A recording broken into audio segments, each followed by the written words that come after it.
Prime Minister Benjamin Netanyahu.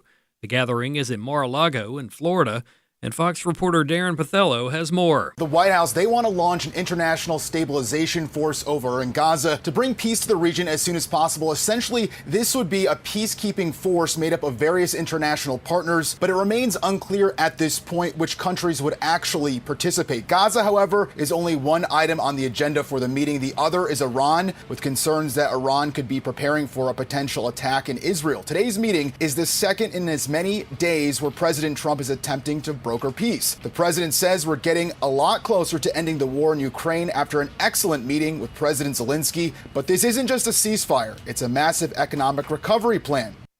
More evidence is being made public in the case against a Virginia man that federal agents say planted pipe bombs outside the national headquarters of both political parties in Washington, D.C. the night before January 6, 2021. Fox's Eben Brown has more. Documents released by the U.S. Department of Justice purport to show D.C. pipe bomb suspect Brian J. Cole Jr. confessing to planting the explosive devices outside both the Democratic and Republican National Committee offices in Washington on the night of January 5th, 2021, the night before the now infamous riot at the U.S. Capitol. According to those records, Cole tells federal agents that he was relieved the bombs didn't explode and that no one was hurt, but also that he detests both political parties, insisting no one knows his personal politics, but that he felt a need to speak up for people who believe the 2020 election was stolen. Eben Brown, Fox News. NOAA has released new AI-driven global weather prediction models.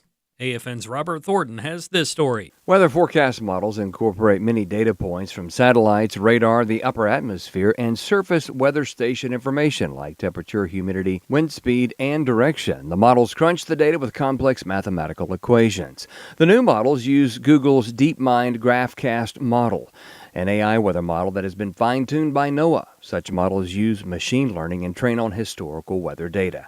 The new models will provide improved accuracy for large-scale weather systems. Chris Nuttall is with the National Weather Service report. Something on the scale of like a hurricane or a large cold front or a large low-pressure system moving through the area.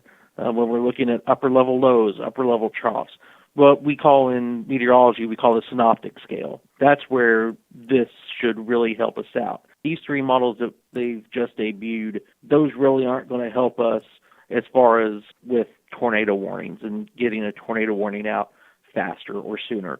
They can't model down to that level of detail. He said the new models will not take as long to run, and their performance is similar to that of traditional weather models. Weather is always changing. The GFS, for example, runs every 6 hours, because it takes 2 to 3 hours to run. Well, with it running over less than an hour, maybe we can run it every 2 hours. Maybe we can run it every 3, maybe every hour. We'll just have to see. I'm Robert Thornton. The automaker with the most recalls this past year was Ford. Here's Fox's Jessica Rosenthal. The latest recall for Ford vehicles involved electric F-150s and electric Mustangs over a parking function issue that increased rollaway risk. The biggest recall, though, was for nearly 1.5 million cars of varying types due to a rear-view camera issue. In many cases, they would have blank or distorted screens. In all, the car maker had more than 150 recalls in 2025. Honda came in second with more than 50 recalls. Also this year, Ford scaled back on future EV production, and that's resulted in the company recording $19.5 billion in accounting write-downs and restructuring costs. In final news, many consumers feel pride in avoiding the glazed pastries in the supermarket aisle and instead opt for things such as all-natural granola that comes packed with extra protein. But buyer beware. A new report from Associated Press finds that healthy grocery buzzwords like those often cover up an unhealthy amount of sugar. Find more news on AFN.net. AFA Stream is a resource for life-changing instruction and information, a source of wholesome entertainment and relaxation, plus access to some of your favorite AFA shows. You can watch a lot of content for free, or you can become a Great Commission partner. Then you'll not only open the door to everything AFA Stream has to offer, you'll get benefits like a subscription to The Stand and some really nice exclusives. Why not get started today? It's easy. Visit stream.afa.net.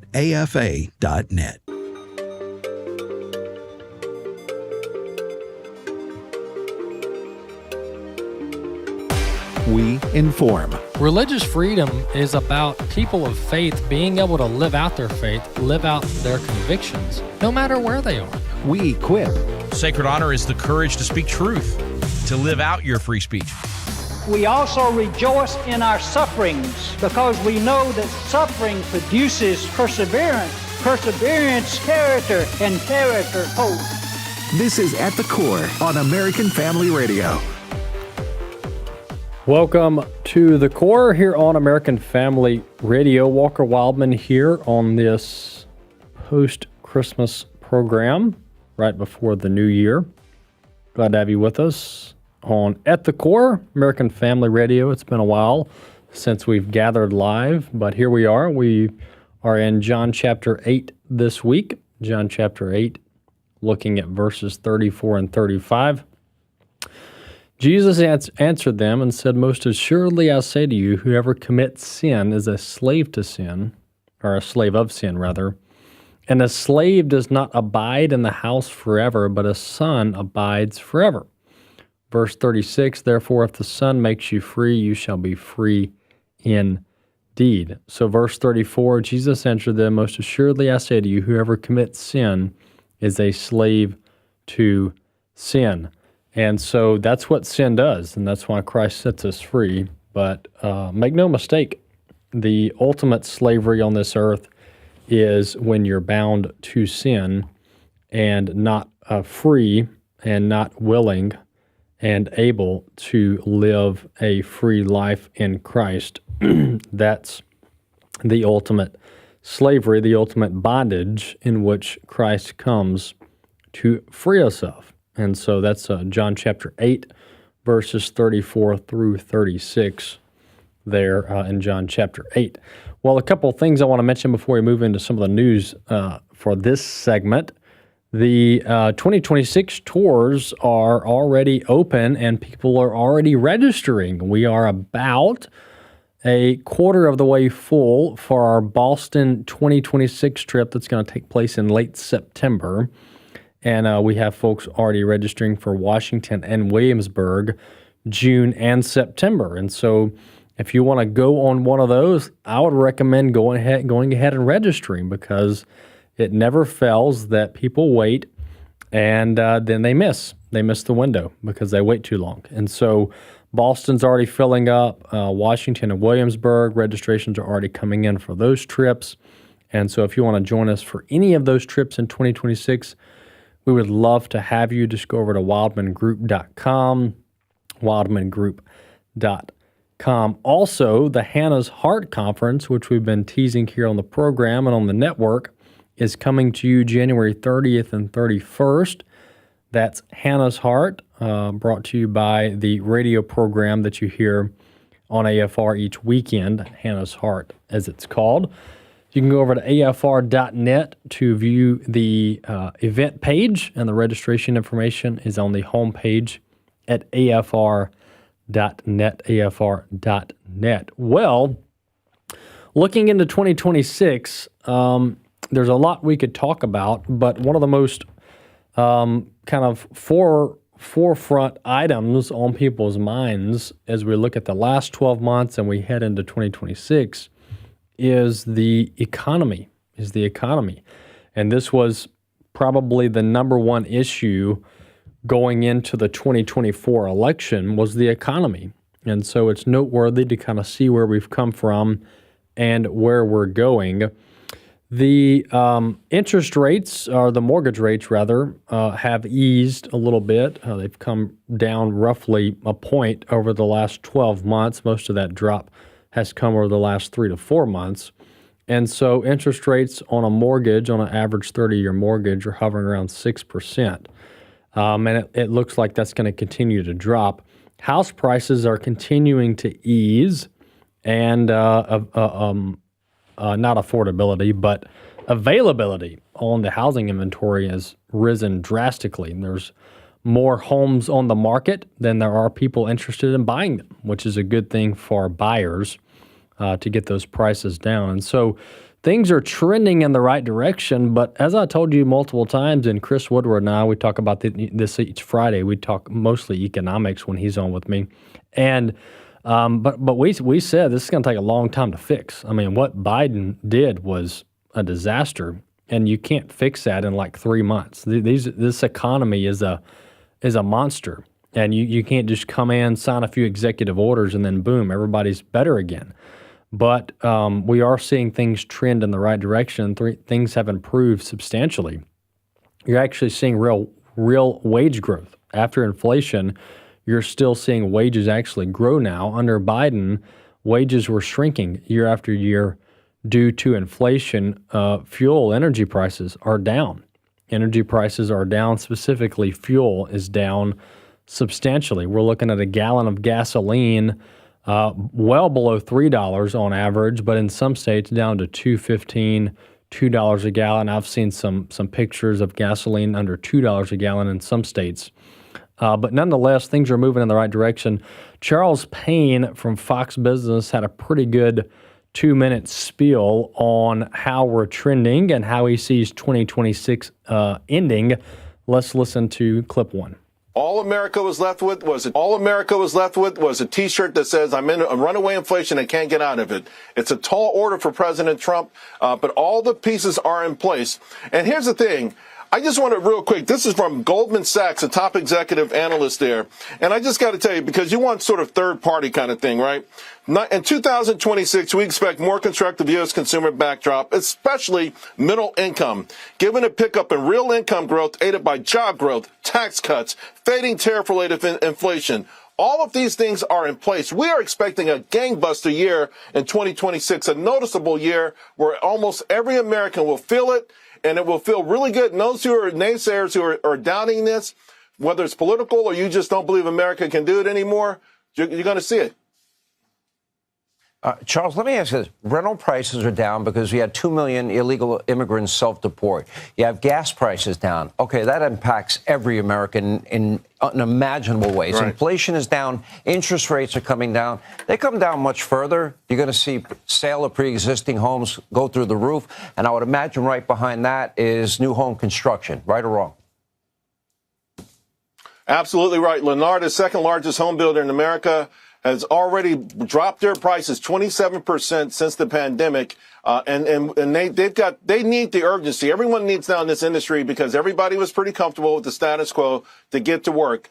Mortgage rates are coming down. When they get a 5 handle, when they're less than 6% for a mortgage, you're going to see massive opportunities because a lot of folks don't want to sell if they've got a 3% mortgage for a 6 or 7% mortgage. At 5, that changes instantaneously. Tomorrow morning, speaking of inflation, we'll get the CPI number. A great analyst over at Bloomberg says that we've already seen peak inflation in appliances, apparel, sporting goods, personal goods, and things like that. So inflation going one way, wages going the other way, opportunity. It's going to be a spark. What we call in the financial community, animal spirits are going to be reawakened in a way that they really have been reawakened in this country. When you look at where we've been and where we're going with the Trump economy, things are only going to go up from here in multiple areas.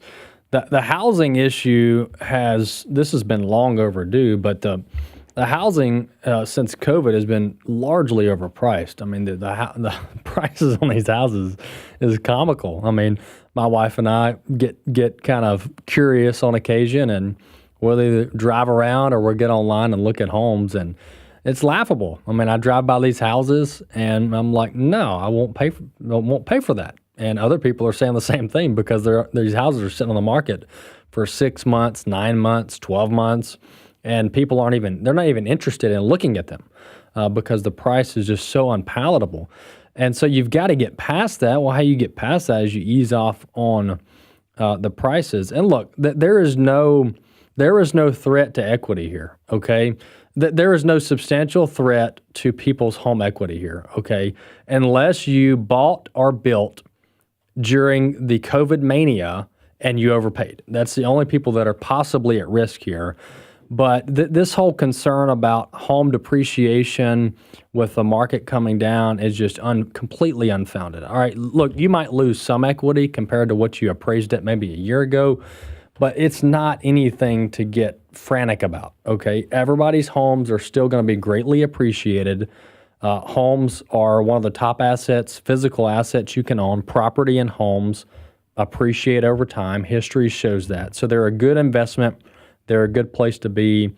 Home ownership is a net positive for anyone who participates in it. And so, but the home price is easing and valuations easing, 5-10%. Is healthy. It's healthy. It's how you get the market moving again. And any equity that you may lose through some of these home prices easing, you're going to pick up on lower interest rates. So it's really a win-win for everybody. And it's just unsustainable at the end of the day, regardless of what you think about it. It's just unsustainable. These home prices that have been going on for multiple years now, it's got to ease at some point. And mortgage rates are coming down. And the, mortgage rates at 6% historically is pretty good. 5% is even better. Up at 8% wasn't really crazy, historically speaking. But when you look at this is what I tell everybody who talks about, well, in the 70s or in the 80s, I had a 15% mortgage or a 20% mortgage, whatever. Yes, you did. I don't doubt you did. But the home valuations were not insane like they are now. I mean, people, our grandparents were buying houses for $40,000. And this was a nice 3-bedroom, 2-bath house in a nice neighborhood.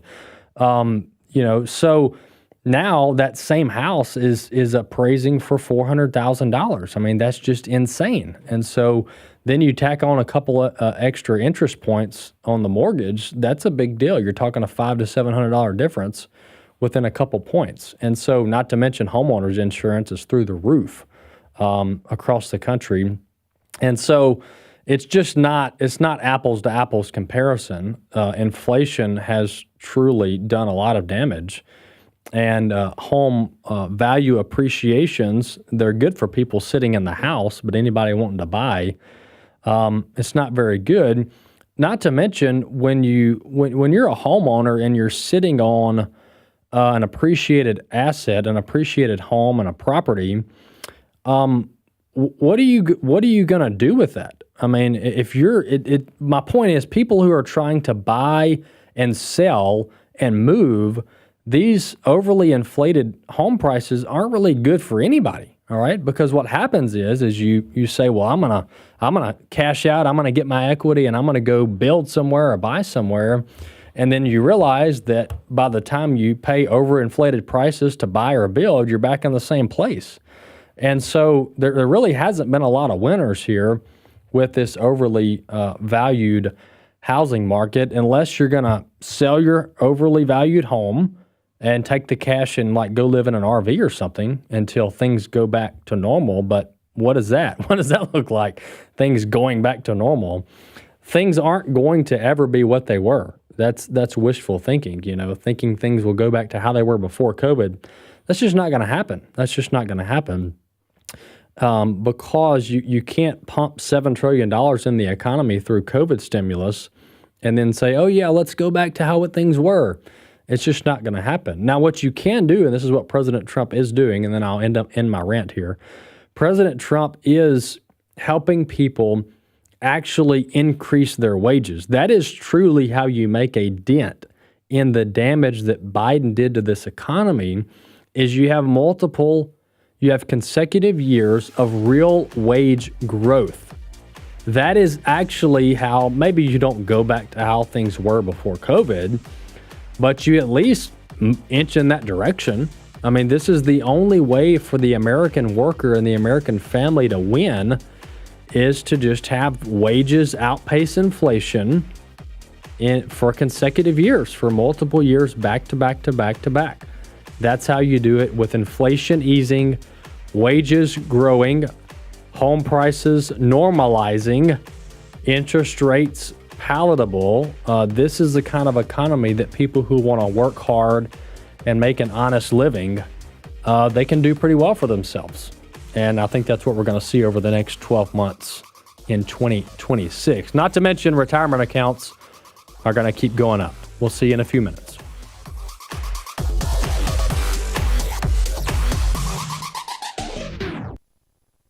but be doers of the word and not hearers only, deceiving yourselves. James 1:22. My name is Abraham Hamilton III, and this is the Hamilton Minute. This scripture underscores the harrowing reality that permeates the life of many who profess to be Christians. The blessing of being a Christ follower comes not only from hearing God's word, but obeying it. James continues, for if anyone is a hearer of the word and not a doer, he is like a man who looks intently at his natural face in a mirror. For he looks at himself and goes away and at once forgets what he was like. But the one who looks into the perfect law of liberty and perseveres, being not a hearer who forgets, but a doer who acts, he will be blessed in his doing. Listen each weekday from 5 to 6 p.m. Central for the Hamilton Corner with Abraham Hamilton III, Public Policy Analyst for the American Family Association. So right now may be the perfect time for you to rethink how you pay for health care. And here's why. This time of year is decision time for a lot of people, but it's also when you can join MediShare and save even more than usual. For many families, joining MediShare means saving about $500 a month, which is a game changer for a lot of people. More than 1 million people are now part of healthcare sharing because it just makes so much sense, especially right now. And MediShare is the gold standard. Members like it a lot. We know this from member surveys. MediShare has been around for over 30 years. It is a proven thing. And if you join before December 31st and you mention the promo code SHARE, they'll waive your application fee, so you save $100 right off the bat. I'll give you the number here in a second, but just call. You'll get a price within 2 minutes. And again, the deadline is December 31st, so call now. You'll save even more. Here's the number. Call 833-44-BIBLE. That's 833-44-BIBLE, 833-44-BIBLE. Hello, everyone. I'm Tim Wildmon, president of American Family Association and American Family Radio. A vacation with a purpose. That's what we call our tours here at American Family Radio, American Family Association, because we go and we see and we do and we have great fellowship and fun and food, but we also have a purpose in visiting the places we go to, a spiritual purpose, a historical purpose, and that's going to include our tours in 2026. Here are the tours. We're going to Washington, D.C. We're going to George Washington's Mount Vernon. We're going to Colonial Williamsburg, Jamestown, and Yorktown. We're going to Boston, Massachusetts. So if you want information on any of those tours for 2026, the dates, the prices, the itinerary, go to this website, wildmongroup.com, WILDMON group.com, and we hope to see you on one of our 2026 Spiritual Heritage Tours. At the Core podcasts are available at AFR.net. Now, back to At the Core on American Family Radio. Welcome back to the second segment of the radio program today. Walker Wildmon here on At the Core, American Family Radio. AFR.net is our website, AFR.net. You can listen live and go back and listen to past episodes there at AFR.net. Well, I want to welcome back a previous guest of the program, and that is Mark Wheat. Mark is General Counsel over at Advancing American Freedom, otherwise known as AAF, and he's with us now to talk about what is going on at the FDA. Hey, Mark, welcome back to the program. Walker, very glad to be here. Thank you very much for having me. Yes, glad to have you on, and this is a very important subject. And just to set this up for our audience, when President Trump was elected and, of course, transition period and sworn in, there was some concerns about how pro-life the FDA would be and the CDC and rather the HHS agency as a whole, and then underneath it you have these different sub-agencies. But we were pro-lifers, yourself and I, we were kind of curious, how is this going to go on the life issue, because RFK Jr. hasn't been with us, just to put it bluntly, on the life issue from a political vantage point.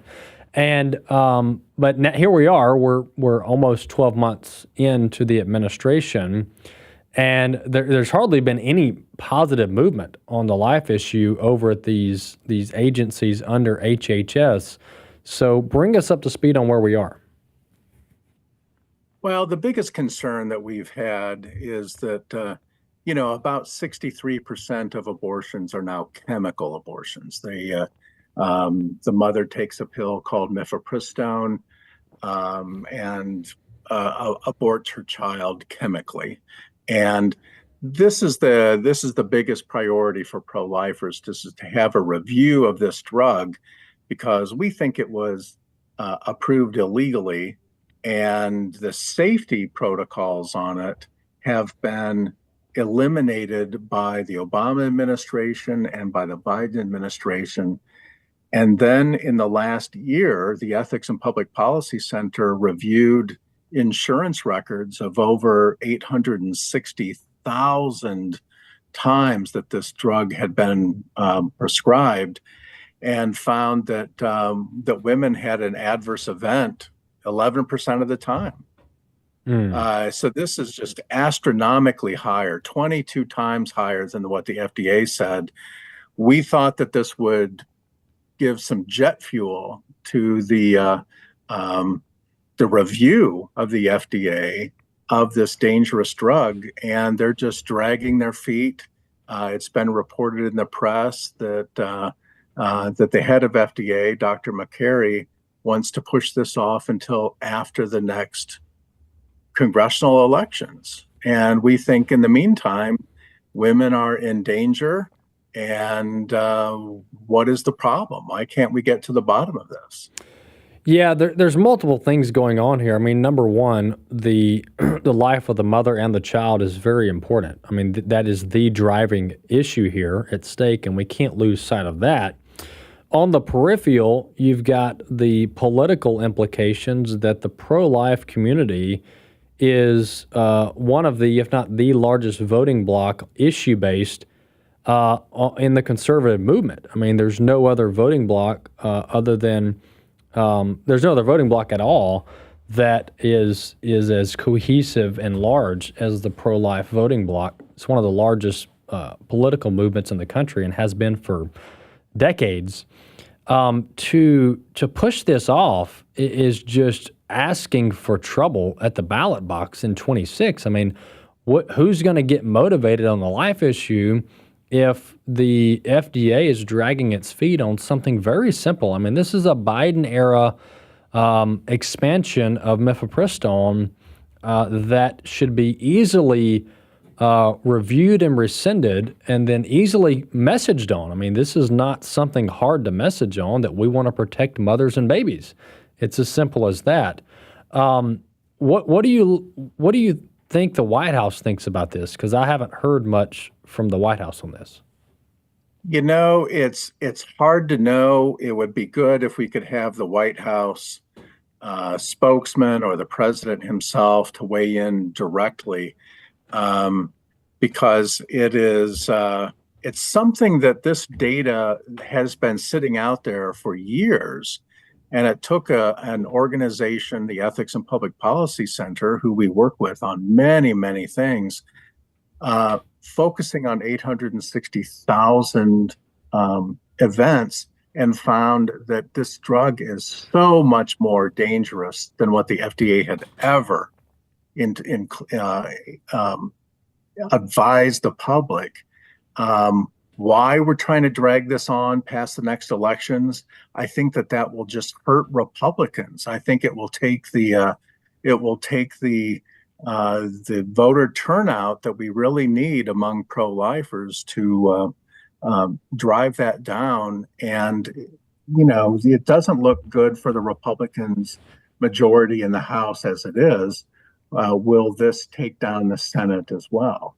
I think it's just really bad politics. I think it's really bad policy. I think that there needs to be a lot of energy put into this to do a review. Mm-hmm. And even while we were expecting a review to be taking place, the FDA approved yet another generic version of mifepristone. Yep. So, while we know it's dangerous, they're allowing another drug that we know has the same dangerous profile to be out there on the market. It's really just a terrible situation. Yeah, it is. Once again, we're talking to Mark Wheat, General Counsel with Advancing American Freedom. We're talking about the FDA and the life issue and what they're not doing that they should be. Mark, let me ask you this. There's the federal government and the FDA and the agencies under HHS, and then there's the states. And there's conservative pro-life leadership in dozens of states around the country. Can states do anything to address this mail order abortion, basically is what it is? They can, and that is a very hopeful sign. And when the Supreme Court overturned Roe versus Wade, it threw the issue back to the states, and the states can protect lives within their borders, as they've always had the ability to regulate healthcare. And there's a very hopeful case that was decided in the Fourth Circuit. The Fourth Circuit is Virginia, West Virginia, North Carolina. The state of West Virginia passed a pro-life law, and Danco, the company that manufactures mifepristone, sued and said, you cannot ban abortion because it would ban the use of our abortion drug, and that you are preempted from doing so by the FDA having approved our drug. And the Court of Appeals said that is a ridiculous claim, particularly in light of Supreme Court precedents that said that this is now a state issue. So states can restore protections that were there when mifepristone was approved and have them restored to help protect women from this drug. And this law was defended in court by Patrick Morrisey when he was Attorney General of West Virginia. He's now a pro-life governor of West Virginia.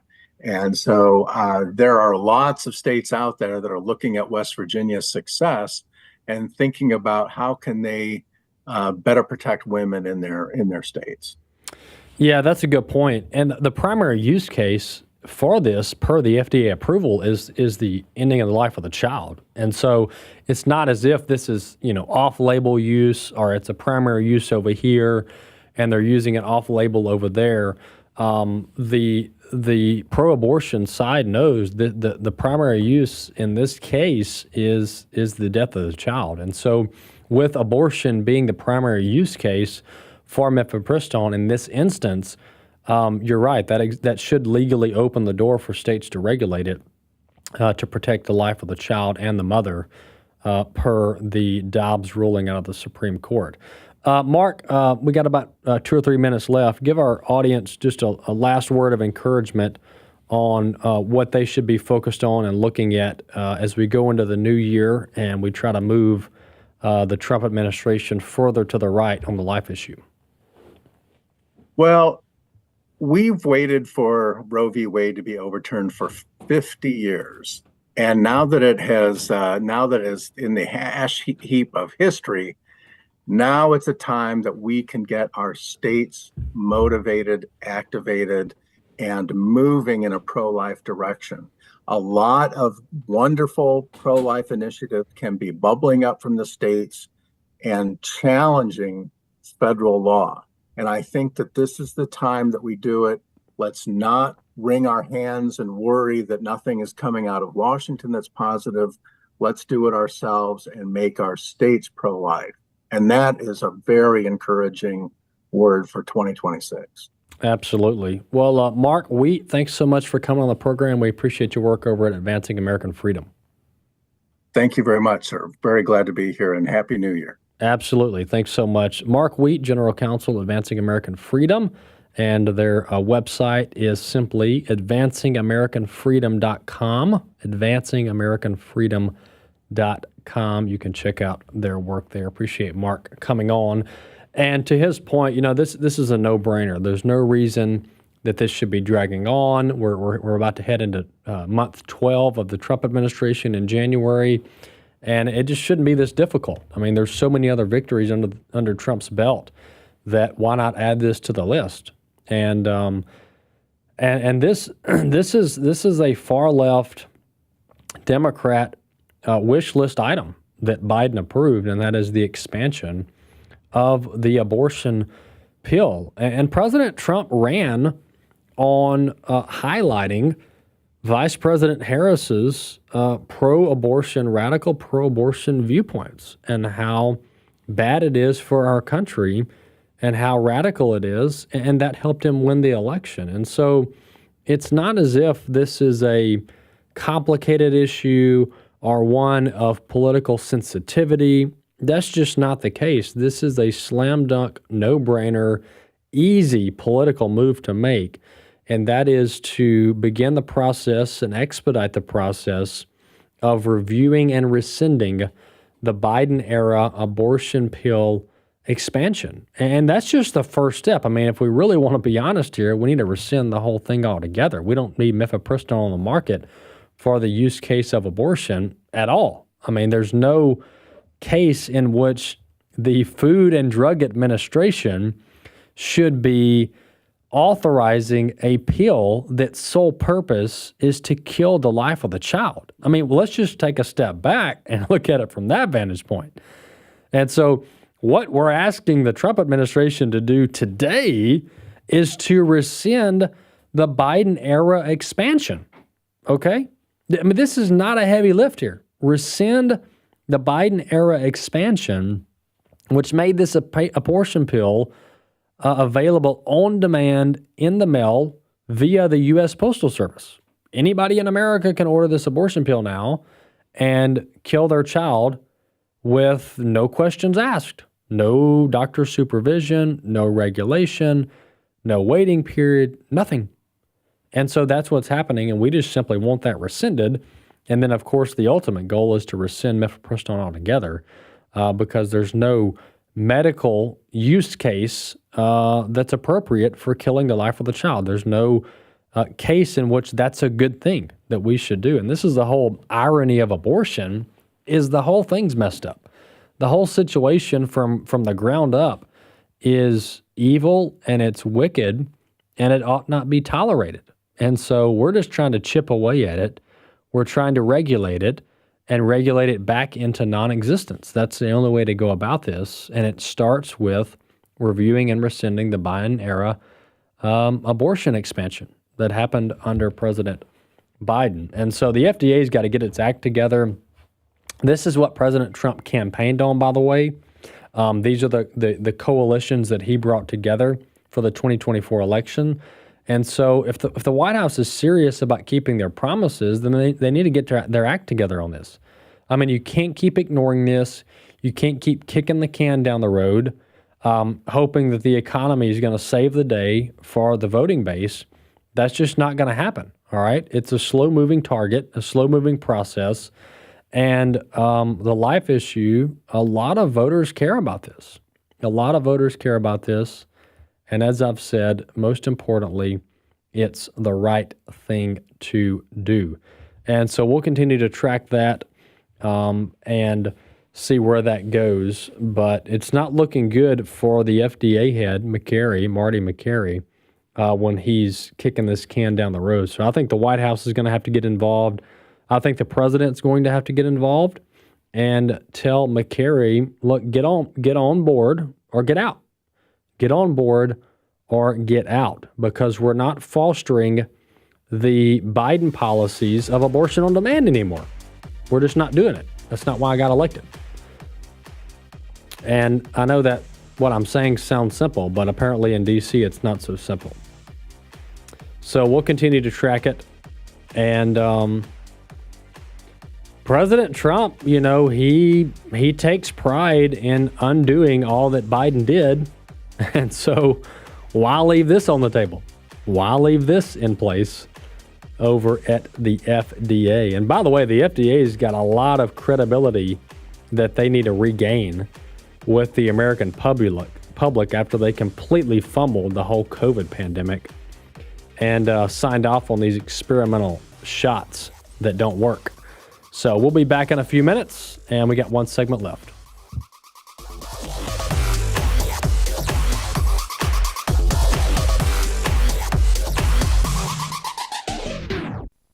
Every day, AFA offers biblical insight on issues that others aren't willing to touch in the hopes that you'll become a world changer. That's why we're offering an in-depth worldview training course called Activate.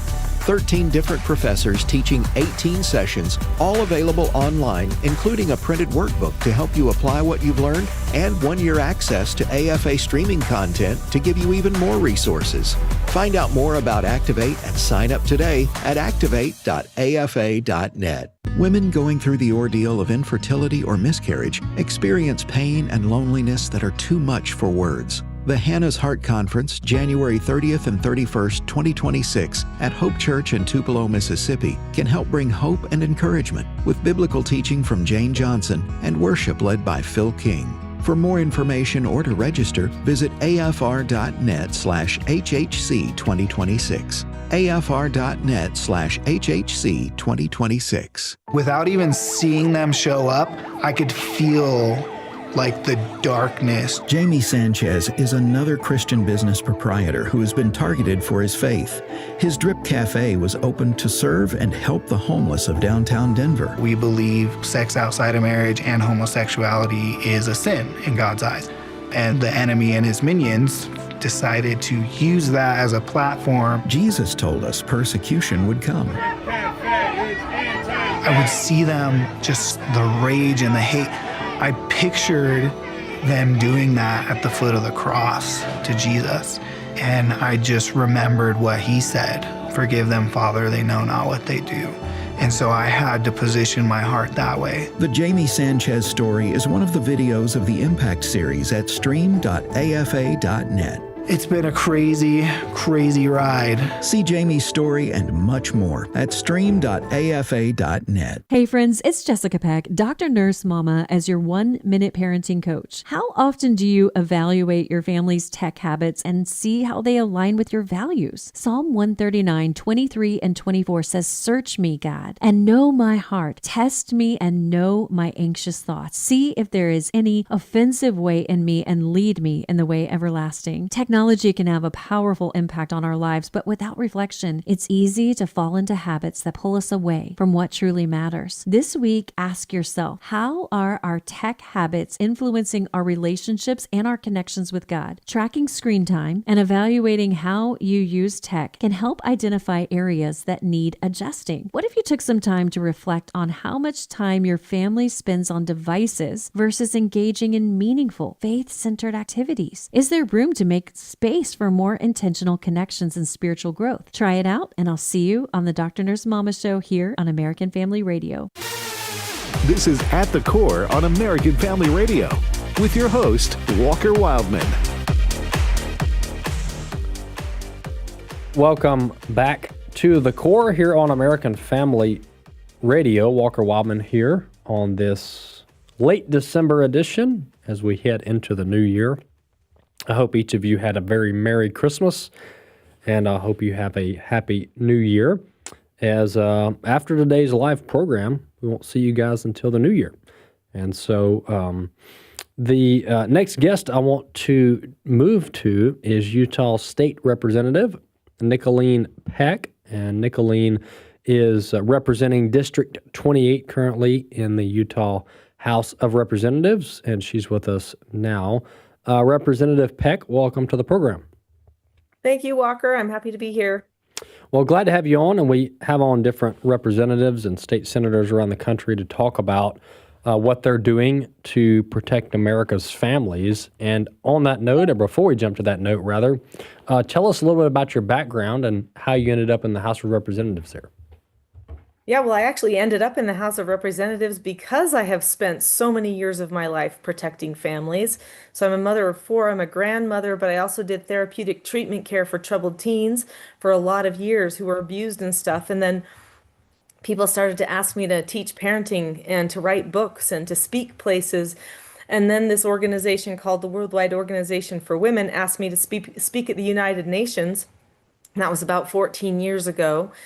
And then they asked me if I would head their organization. So I have been consulting doing family advocacy work around the world with the World Congress of Families, trying to stop the UN from all of its shenanigans, that kind of stuff for a long time. And the people in my area knew that. And so when a spot came open, they asked if I would run for that. And so I'm bringing that expertise into all the work that I do. And I've got a lot of bills about families coming up this year.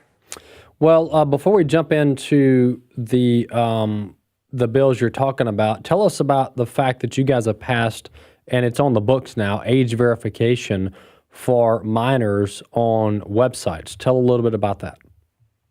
Yeah, there was a lot of debate about that, right? The people came in, the free speech, like, hey, what about free speech? And the online companies were pushing hard against it.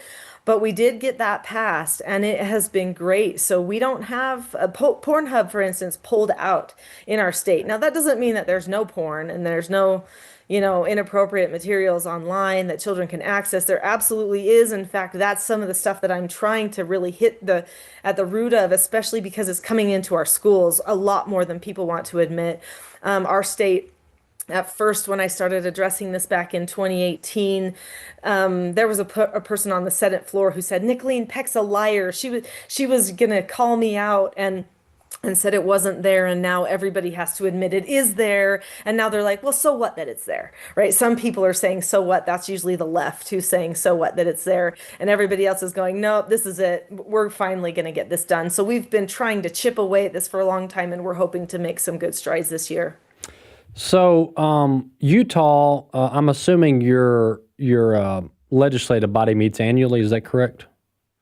Yep, we have 7 weeks, 45 days of session. Wow. Okay, so that you got to get stuff done, right? No time to waste. Tell us what you're Right. working on for this upcoming session. Yeah, well, first off, we're working on a CSAM bill. So CSAM is child sexual abuse materials, and this particular bill, so we already have some laws on the books related to child sex dolls, which are just a gross thing. If you even know what those are, that people can even buy a doll to do this obscenity with.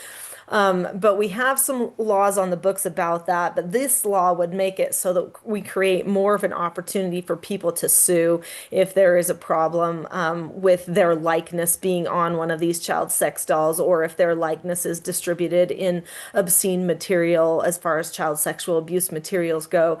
And it will make it so that they can collect, monetary damages and punitive damages. And it makes it so that if the person has their likeness on it, they can sue. But also anybody in the state can say, you know what, we're suing. Like, this is not okay. This shouldn't be happening here. So appropriate, protections need to be put in place on this type of stuff. And obviously it's illegal anyway to do child sexual abuse material. I really anticipate that this will be something that we can get bipartisan support on, because, who wants child sexual abuse material out there? But another bill that I'm working on that relates to digital obscenities is a bill about school materials. And this is about digital materials as well as physical materials. So, like I said, since 2018, I've known, and this was even before the book debate, the national book debate that's been going on for a long time now. Even before that, me and a friend from Colorado started exposing this international scandal on EBSCO and Gale databases and these things in the schools. And then the attention turned toward the books, because those were tangible things that they could point to on the library shelf and prove. And we didn't fully get these databases under control. Well, every child has a tablet in their classroom. And when they get on these tablets and they are asked to do research in these databases that are curated, they're supposedly clean and safe. They are absolutely not. They're selling to the children. They can type in a word like daddy, and it will take them to the Gale Encyclopedia of Sex and Gender. And what it used to do, I haven't looked at it recently, but it would say a daddy is basically a guy. There's heterosexual daddies and homosexual daddies, and daddies are adult males who have sex with children, and they normalize it. And then they even had live links to where they could go to hook up with men, to do these hookups. And anyway, so we exposed that. We've done audits on that in our state. And I'm really excited about this bill because this bill is going to incorporate all of the recommendations from the audits. And one really key audit, I mean, there are really key recommendation in the audit was that we proactively select everything that's shown to children. This should not be a novel idea, right? Right. Like, Like this should betting? be like a no-brainer. This should be a no-brainer idea. But we absolutely, are not having that happen across the nation. What is happening is we're playing cat and mouse, right? Yeah. It's like, oh, what's there? Let's try and find it. What's there? Let's try and find it. And as long as the people distributing this stuff can keep us playing cat and mouse, Yep. then it will be a perpetual problem forever. Yeah, Forever. to your point, the example is like responsible parents don't like hand their kids something and then like after the fact go, oh, let me look at that. Like if you do that, that's not good parenting, and we've probably all done that for a time or two. But we need to vet the stuff before it makes it to the children's hands. And so whether we're talking, what they're eating or what they're consuming with books or online, to your point, proactive is the way to go. I mean, this reactive damage control mentality is just not wise in the long run. Yeah, for sure. And with AI now, you can put in the text of any book or any website or anything and say, does it violate this piece of code? Does it violate this? And so this bill is going to really take those proactive steps and just amp them up. And I'm really excited that it's going to make it so that they can't sell to children too, because they've got you can go to like Adam and Eve's sex store and they're selling sex toys to children, let alone, selling skateboards or whatever else and subscriptions. But I mean, just really graphic things. And school shouldn't be a place where our children are a market for someone. Like, why are we paying money to turn our children into somebody else's revenue? Yeah. That's called exploitation. There's a word for that. And so both of those bills, the CSAM bill, it really dials back this exploitation that is obvious, right? People go, oh, child sexual abuse. Yep, that's exploitive. But they don't recognize that when we're selling our children at school, we're also being exploitive. So those two are some of my main bills for exploitation. I have another bill actually that I'm really excited about, which will make it so that we can really do a better job at dialing back human trafficking as well, which also has a lot to do with child exploitation. So I don't know if you've ever noticed in airports, but on the back of the restrooms, at least in the women's restroom, Walker, I don't know about the men's, but there's a number. It's like this big long number, like call this number. Yes. Nobody remembers the number. So we're going to make a little 3-digit code that anywhere people can call. And so it's, be like a 997 or something like that, where people can remember the number and they can actually get the help that they need. So we're excited about that. So I really care about protecting, children. That's a big deal for me. I want to get your opinion. We've got about 3 or 4 minutes left. I want to get your opinion on the AI moratorium idea, because the Trump administration, President Trump himself and others have been saying, oh, we need a moratorium on AI regulations. We don't need to strangle the AI sector. It needs to blossom. It needs to, be able to do what it has to do so we can be AI dominant, whatever. But I understand kind of the business side of that, of not wanting all 50 states to have different AI regulations. But at the end of the day, AI can be used for extreme harm. It can be used for extreme harm here. And I think an AI moratorium on AI regulations is just overall a bad idea. I think states need to look over the shoulder of these AI companies, but I want your thoughts. Yeah, actually, I agree with you. Our state really went to bat when some of this don't regulate AI stuff was going to be in the big, beautiful bill. Our state sent a delegation of representatives and senators out there to say, no, no, no, no, because we've got a rep in our body that even used to work for those big tech companies. And he's like, no, don't do this. Like, we need to be able to regulate here. And the exploitation is real. I mean, children are killing themselves, right? Yeah. So I get it. I get the AI race. I get us wanting to come out ahead so that we're not exploited by other countries with AI. I get that. Like Yeah. I understand that. But at the same time, I think there has to be a way to say, for children, this has to be a regulation. I mean, in our state, we're this year going to be dialing back the the tablets in the classrooms and stuff like that. We're saying, nope, we don't need to start them that early. We don't need to do that. We're starting to pull it back around here because we've seen the writing's on the wall. We've pulled cell phones out of the classroom. We're pulling it back. So why wouldn't we protect children otherwise? And I think we can expect, I mean, on my parenting website, there's a Nicoline bot. Okay, we've trained it. It's not perfect. It still messes up all the time. But you can train AIs, and I think we have to hold the people who are training the AIs accountable in some way. Yes. And so I think we have to say there's certain things that are just off the table. Now, I don't believe in being China and saying you can't give information, but I think when you're teaching somebody how to kill themselves, and especially when that person's a minor, I think we've crossed over a very serious ethical line. And I think that the person who trained that AI bot needs to be held accountable. And at least that's my opinion. And I think states need to be able to say that. Yeah, and it's a similar, basically, you take how we hold humans accountable and you kind of copy and paste it to a degree. I know it's not apples to apples, but the same moral standards that we have that are enshrined in our law should be applied over on the tech side and the AI side as well. Representative Peck, thanks so much for coming on the program. We appreciate your work, and we'll talk again, hopefully, after this session, once some of your bills pass. Yeah, that'd be great. Thanks for having me. All right, thanks so much. That's Utah State Representative Nicoline Peck, serving District 28, talking about all that she's doing to protect children in the state of Utah and some of the pieces of legislation that she's talking about there and working on for this upcoming session starting in January. On the AI front, for the last few minutes we have left, the whole talk about China and the U.S. being in an AI race, if we're being honest, there's nobody else in the race. It's the U.S., okay? Anybody who truly understands the economy, truly understands the energy infrastructure and the data center infrastructure understands that America is the only game in town.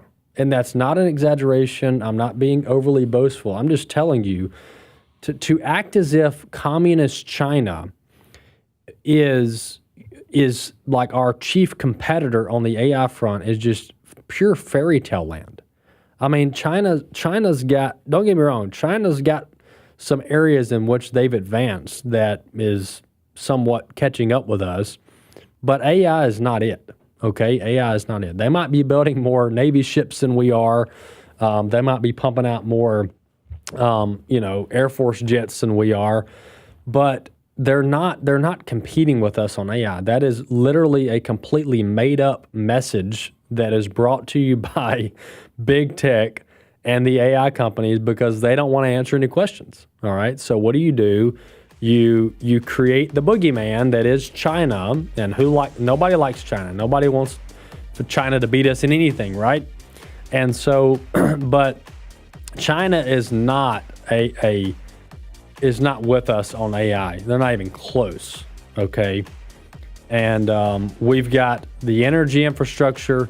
We've got the nuclear technology to power the data centers. China does have some of the rare earth minerals. Taiwan's got the chips. But the American technology market is the only game in town. I mean, we are the leader in the world on multiple fronts. And so that's not a genuine concern. We'll see you next time.